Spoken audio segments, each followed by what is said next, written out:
নমস্কার বন্ধুরা। তো আজকে একটা অন্যরকম ভিডিও করছি, একদম নতুনত্ব। তো আমরা দেখো সবাই মিলে চলে গেছি একদম পুকুর পাড়ে। কি তুলতে জানো? গুগলি তুলতে। এখানে এটা কোথাও শামুক মানে গেরি বলা হয়, আবার কোথাও গুগলি বলে। আমাদের এখানে গুগলি বলা হয়, তোমরা কি বলে তোমাদের ওখানে অবশ্যই বলো। তো আজকের ইচ্ছে হলো গুগলির তরকারি করা। তাই আমরা বড় নারকেল পাতা কেটে পুকুরে দিয়ে রেখেছিলাম, দেখলে তুলে দিয়ে গুগলিগুলো দেখো কিভাবে ধরে রেখেছে। এরপর আমি পাতাগুলো দেখো গুগলিগুলো আস্তে আস্তে ছাড়িয়ে নিচ্ছি। এগুলো একটু ছোট হয়ে গেছে, একটু বড় হলে ভালো হতো। এরপর ভালো করে ধুয়ে হাঁড়িটায় জল দিয়ে আমি সেদ্ধ করে নিয়েছি। সেদ্ধ বলতে একটু জাস্ট ফুটিয়ে নিয়েছি, যাতে গুগলিগুলো আমার সুচ দিয়ে বা সেফটিপিন দিয়ে বের করতে সুবিধা হয়। তো দেখো এইভাবে পুরো আমি বের করে নেব। এর মধ্যে যে শক্ত যে মাংস পিণ্ডটা শুধু এটাই নেব, আদারওয়াইজ যে জিনিসগুলো আছে সেগুলো একটু কিছুই নেব না। তো এই গুগলির তরকারি খেতে নাকি দারুণ লাগে। তো তা না কি বলাটাও ভুল, এই গুগলির তরকারি আমরা খেয়ে দেখেছি, খুবই ভালো লাগে, ভীষণ ভীষণ ভালো লাগে। তো অনেকেই পছন্দ করে, বিশেষ করে মা ঠাকুমাদের হাতে তো এই তরকারি অফুরন্ত ভালো লাগতো। সেসব বলা যায় না, এটা ঠাকুমাদের হাতেরই রেসিপি বলা যায়। তো চলো ভালো করে আগে গুগলিগুলোকে আমি ছাড়ানোর পর ঘষে নিচ্ছি। তো এইভাবে আমি সিমেন্টে করে ভালো করে ঘষে একদম পরিষ্কার করে নিয়েছি। এরপরে কড়াই বেশ কিছুটা তেল দিয়ে, তেলটা গরম হলেই এই গুগলিগুলোকে আমি দেখো নুন আর হলুদ মাখিয়ে রেখেছিলাম, এরপর ভালো করে আগে ভেজে নেব। তো এই গুগলি তোমরা কে কিভাবে রান্না করে খেয়েছো সেটা তো আমি জানি না। তো অবশ্যই এইভাবে দেখে স্টেপ বাই স্টেপ বাড়িতে রান্না করে খাবে। তোমাদের 100% আমি বলে দিচ্ছি, এত ভালো লাগবে, দ্বিতীয়বার রান্না করারও ইচ্ছে হবে। এমনকি বাজারে এইভাবে ছাড়ানো নাকি কিনতে পাওয়া যায়। তো আমরা যেহেতু গ্রামে বাস করি, তাই আমরা একেবারে ডিরেক্ট পুকুর থেকে ধরেই রান্নাটা শুরু করে দিলাম। তো দেখো হালকা নুন আর হলুদ তো দিয়ে রেখেছিলাম তেলের মধ্যে, তাও একটু বেশি করে হলুদ দিয়ে ভালো করে আমি এগুলোকে ভেজে নেব। ভাজার সময় একটু খেয়াল রাখতে হবে যাতে ভালো করে খুব ভাজা হয় আর পুড়ে না যায়। তো দেখো ভালোভাবে আমার ভাজা হয়ে গেছে, কালারটা দেখো বেশ কালচে ভাবে এসে গেছে। এরপর আমি এগুলোকে তেল থেকে ছেঁকে তুলে নেব। তেল থেকে ছেঁকে দেখো ভালোভাবে এগুলোকে আমি আগে তুলে নিচ্ছি।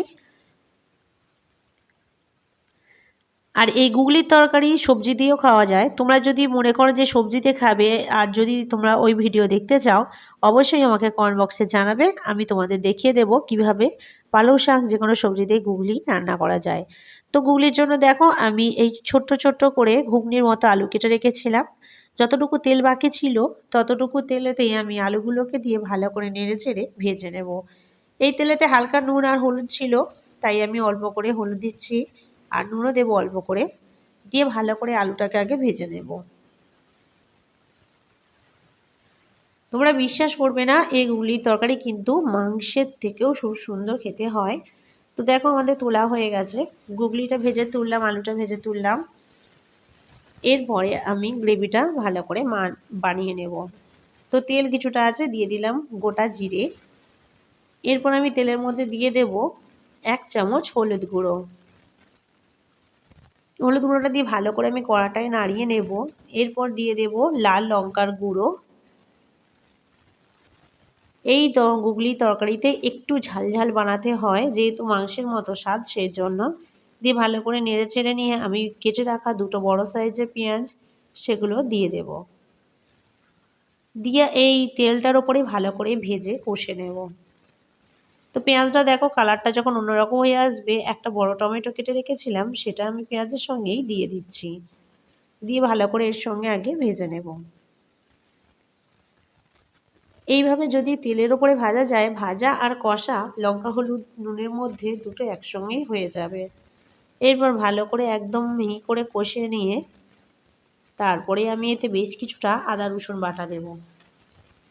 তোমরা যদি এটা সবজি দিয়ে করতে চাইতে তাহলে কিন্তু আদা রসুন বাটা লাগতো না। আমি এখানে কিছুটা গোলমরিচ আর জিরে পাউডার দিয়ে ভালো করে নেড়ে নিচ্ছি। এরপর এই মাঝখানে ফাঁকা করলাম, এখানে দেব বেশ কিছুটা আদা আর রসুন বাটা, একসঙ্গেই করা ছিল। এরপরটাকে আমি ভালো করে এটাকে মিক্সড করে একদম কষিয়ে নেব। এই গুগলি রান্না করার ভয় পাওয়ার কিছু নেই, কম বেশি সকলেই রান্না করতে পারবে। যারা চিকেন কষতে পারো অবশ্যই তারা খুব ভালোভাবে এইভাবেই রান্না করবে। ভিডিওটা বারবার দেখে করবে, তাহলে দেখবে খুব ভালো লাগবে খেতে। তো এইভাবে ভালো করে কষা হয়ে গেলে আমি ভেজে রাখা আলুগুলো এতে দিয়ে দেব, কিন্তু হালকা একটু তেল ছেড়ে যাওয়ার পর। তো দেখো ভেজে রেখেছিলাম আলুগুলো, সেগুলো আমি এক সাইড থেকে এর উপরে দিয়ে দিচ্ছি। গুগলিগুলো আরেকটু বড় হলে খুবই ভালো লাগতো, কিন্তু পুকুরে যেহেতু এখন ছোট হলো তাই ছোট ছোট হয়ে গেল। তো ভালো করে আমি আলুটা এর সঙ্গে কষে নেব।